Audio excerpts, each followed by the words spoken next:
e benvenuti al canale InfoCamper. Oggi facciamo un video, non so se sarà un tips o meno, perché dovrebbe essere un tips per rispondere alla domanda di un nostro iscritto relativamente al frigorifero. Parliamo quindi di alimentazione del frigorifero. Ripeto, non so se sarà un tips perché in realtà potrebbe prolungarsi. Comunque, oggi cerchiamo di capire per quale motivo il calore generato dalla resistenza di un frigorifero trivalente a volte non è sufficiente per far riscaldare veramente la miscela di ammoniaca e sali che è presente all'interno del circuito e quindi per fornire l'estrazione del calore che necessita e quindi le temperature interne del frigorifero. Chiaramente questo soprattutto quando ne abbiamo la necessità, soprattutto quando è molto caldo all'esterno. Piccolo cappello introduttivo: il trivalente funziona come al solito, come sapete, a gas a 12 volt e 220 volt, a gas con chiaramente il bruciatore di cui fa fatta la manutenzione. Trovate sicuramente un video sulla manutenzione del bruciatore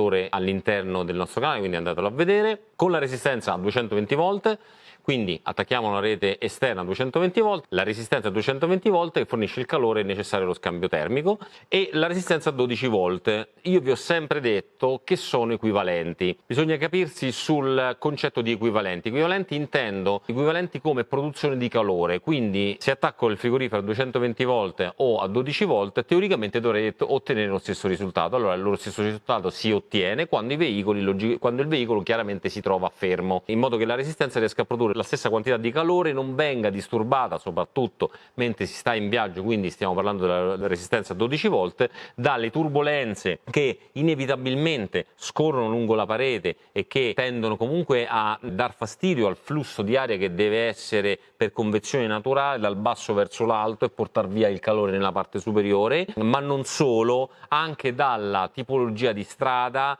che tende a non consentire al flusso di avere un andamento costante, che è per caduta, per evaporazione, eccetera eccetera. Questo è molto importante, quindi chiaramente il rendimento con la resistenza a 12 volt è sicuramente inferiore. In realtà mi è stata fatta questa domanda, e questa a cui cercheremo di rispondere: per quale motivo, se io alimento, diciamo ci sono le prove, il frigorifero a 220 volt mediante inverter, in realtà il rendimento migliora? Il problema qui è soprattutto quello della tensione, la tensione di alimentazione della resistenza. Allora, le due resistenze in realtà sono uguali come potere calorifico, ma non sono uguali come potenza nominale. Se voi smontate la resistenza a 220 volt, supponiamo, io adesso vi faccio un esempio, una resistenza con un frigorifero a doppia porta sta intorno ai 220 watt, resistenza a 220 volt. Stesso frigorifero 12 volt siamo a 190-195 watt, quindi teoricamente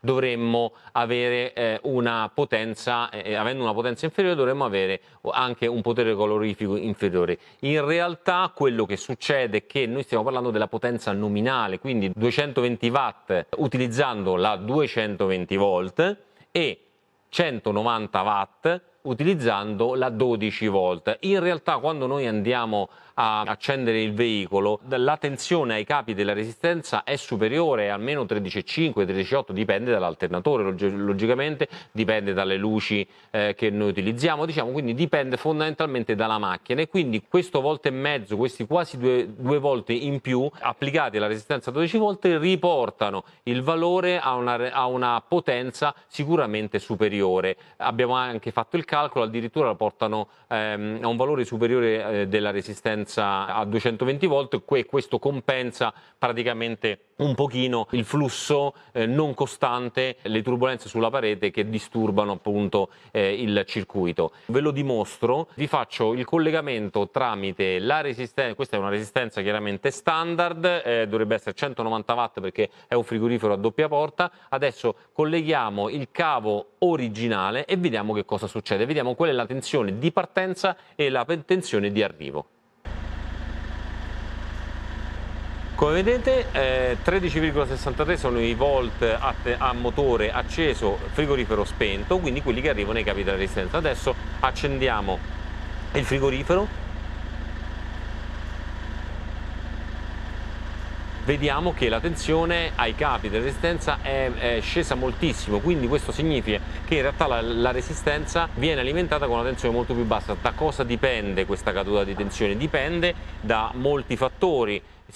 La lunghezza del cavo è fondamentale, infatti noi abbiamo il frigorifero posto nella parte posteriore, mentre invece la batteria nella parte anteriore e anche chiaramente il motore nella parte anteriore. Non solo la lunghezza ma anche la sezione del cavo, quindi i produttori a volte sottodimensionano dei cavi in funzione della lunghezza e quindi noi ci troviamo con una tensione più bassa che ci dà un rendimento, diciamo, quindi una quantità di calore generata dalla resistenza che sicuramente è inferiore a quella che dovrebbero essere. Ecco spiegato il motivo per cui con la 220 volt lavorata da inverter, con un inverter molto vicino alla batteria e poi i cavi 220 volt che arrivano anche distanti alla resistenza, noi non abbiamo questo problema, perché in realtà gli ampere che passano sono molto pochi a 220 volt rispetto alla 12 volt. Adesso sostituiamo questo cavo, mettiamo un cavo più grande e facciamo la stessa cosa e vi dimostro che in realtà se non ci fossero stati problemi lungo il cablaggio le cose che sarebbero sicuramente andate diversamente.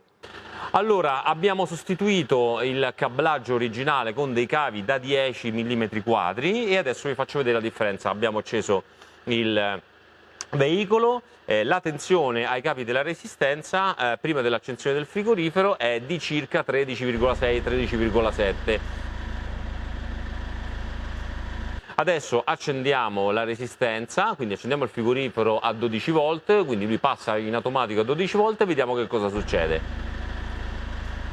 Ecco, come avete visto la tensione è scesa a 13,1-13,2, quindi significa una bella differenza, cioè mezzo volt di differenza rispetto ai 2 volt, 2 volt e mezza anche di caduta di tensione della versione precedente. Questo significa che noi avremo una potenza che è sicuramente più alta rispetto a quella del cablaggio originale. Questa caduta di tensione sappiamo può dipendere da vari fattori, quindi dal sottodimensionamento del cablaggio, da un deterioramento del cavo stesso oppure anche dalle connessioni. Andiamole a guardare per bene, andiamole a verificare in modo che la caduta di tensione sia il più bassa possibile. Ok? Credo di aver risposto alla domanda relativa alla resistenza a 12 volt, il motivo per cui noi abbiamo un rendimento inferiore. Questo è abbiamo fatto un po' una panoramica di tutte le possibili cause. Speriamo che questa cosa ci sia d'aiuto un po' a tutti. Se vi è piaciuto il video, quindi mettete un like, iscrivetevi al canale e attivate la campanella per ricevere le notifiche degli ulteriori video che caricheremo. Come al solito, ci vediamo alla prossima!